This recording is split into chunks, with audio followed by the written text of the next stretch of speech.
പക്ഷെ എന്റെ സിനിമകളുടെ ഒരു കാലത്തെ പ്രസക്തി എന്താണെന്ന് ചോദിച്ചാൽ, സമൂഹത്തിനെ ബാധിക്കുന്നതായ പ്രശ്നങ്ങളിൽ സമൂഹത്തിന്റെ മേലൊരു വലിയ എന്താണ് ഒരു ഹാർഷ് ഇംപ്ലിക്കേഷൻ ആവുന്ന അവസ്ഥകളെ സിനിമയിൽ കൊണ്ടുവന്ന് വളരെ യോഗ്യമായ രാഷ്ട്രീയ ചർച്ചയിലുണ്ട്.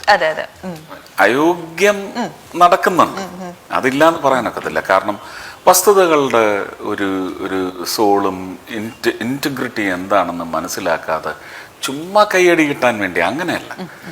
അന്ന് ചെയ്തിരുന്ന സാമൂഹിക ഇടപെടലുകളായിരുന്നു, രാഷ്ട്രീയ ഇടപെടലുകളായിരുന്നില്ല. അപ്പോൾ അതൊക്കെ ചർച്ച ചെയ്തപ്പോൾ ഒരുപക്ഷെ വെമ്പൽ പൂണ്ടിരുന്ന ജീവിക്കുന്ന ജനത അവർ പ്രേക്ഷകരായി വന്നിരുന്നത് കണ്ട് അവർക്കതൊരു വലിയ ഒരു സമാധാനം നൽകിയിട്ടുണ്ട്. പക്ഷെ അതൊരു ഉത്തരവല്ല, തൽക്കാല ലേപനം മാത്രം. ഒരിക്കലും ഉത്തരവാകുന്നില്ല. ഉത്തരവാകണമെങ്കിൽ ഇപ്പൊ പോലീസുകാർ പറയുന്നില്ല, അത് സുരേഷ് ഗോപി സിനിമയിലൊക്കെ ഇങ്ങനെ ചെയ്തോണ്ടിരിക്കുക, അത് ജീവിതത്തിലൊന്നും നടക്കില്ല എന്ന് ആഭ്യന്തരമന്ത്രി വരെ പറഞ്ഞിട്ടുണ്ട്. കോടിയേരി സാറ് പറഞ്ഞിട്ടുണ്ട്, കോടിയേരി ബാലകൃഷ്ണൻ സാർ ഇത് പറഞ്ഞിട്ടുണ്ട്. അന്നേരവും ഞാൻ അദ്ദേഹത്തോട് പറഞ്ഞിട്ടുണ്ട്, നിങ്ങളന്ന് വിചാരിക്കുന്നു സിനിമയിലെ ഇതേ നടക്കുന്നു, പക്ഷെ സിനിമയിൽ നടക്കുന്നത് സമൂഹത്തിൽ ഉണ്ടായേ പറ്റൂന്ന് ജനം പറയുന്ന ഒരു കാലം വരുന്നതിന് നിങ്ങൾ ഭയക്കണം പറഞ്ഞിട്ടുണ്ട്. ഇപ്പൊ വീണ്ടും ജോഷി സാറിന്റെ കൂടെ പാപ്പനിൽ എത്തി നിൽക്കുന്ന ഒരു സമയത്ത് മുൻപൊരിക്കലും കാണാത്തതുപോലെ മൂവിയുടെ പ്രൊമോഷന് വേണ്ടി മുണ്ടുമടക്കി ഇറങ്ങുന്ന മറ്റൊരു മുഖം നമ്മൾ കാണുമായിരുന്നു. അപ്പൊ അങ്ങനെയല്ല, എങ്ങനെയുണ്ടായിരുന്നു ആ ഒരു എക്സ്പീരിയൻസ്?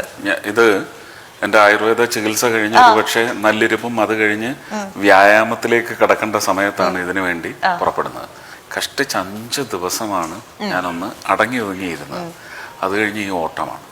ഓട്ടത്തിന് പ്രധാന കാരണം ഈ സിനിമയുടെ പൊരുളിനെ സംബന്ധിച്ച് ഒരു സിനിമയ്ക്കപ്പുറം ഒരു സൊസൈറ്റൽ കണക്ഷൻ വേണം, ഇൻറ്ററാക്ഷൻ വേണം എന്ന് തോന്നി. സിനിമ ഇതാണ്, സിനിമയിലുള്ള എൻ്റെ വിശ്വാസം ഇതാണ്. ജോഷിയേട്ടൻ എന്നെ വെച്ച് ചെയ്ത ഒരു ഫൈനൽ പ്രോഡക്റ്റ് ഒന്നുകൂടി ഒരു സോഷ്യൽ സ്പേസിലേക്ക് ഒന്ന് പുഷ് ചെയ്യേണ്ട ഒരു കോൺട്രിബ്യൂഷൻ എൻ്റെ ഭാഗത്തു നിന്നുണ്ടാവണമെന്ന് തോന്നി. അതിനുവേണ്ടി സിനിമയിലെ പണം വാങ്ങിയുള്ള അഭിനയത്തിനപ്പുറം ഇതിൻ്റെ മണി ബോക്സ് അല്ലെങ്കിൽ ഈ സിനിമയുടെ പൊരുളിൻ്റെ ഒരു പ്രൊപ്പഗേഷൻ എന്ന് പറയുന്നതുമായിട്ട് ബന്ധപ്പെട്ട് ശരിയായി ഇതുവരെ ചെയ്യാത്തത് ചെയ്തു. മുണ്ടും മടക്കി കുത്തി കച്ചമുറുക്കി വാളും പരിചയം എടുത്ത് അങ്ങനെയൊന്നും ഉണ്ടായിട്ടില്ല.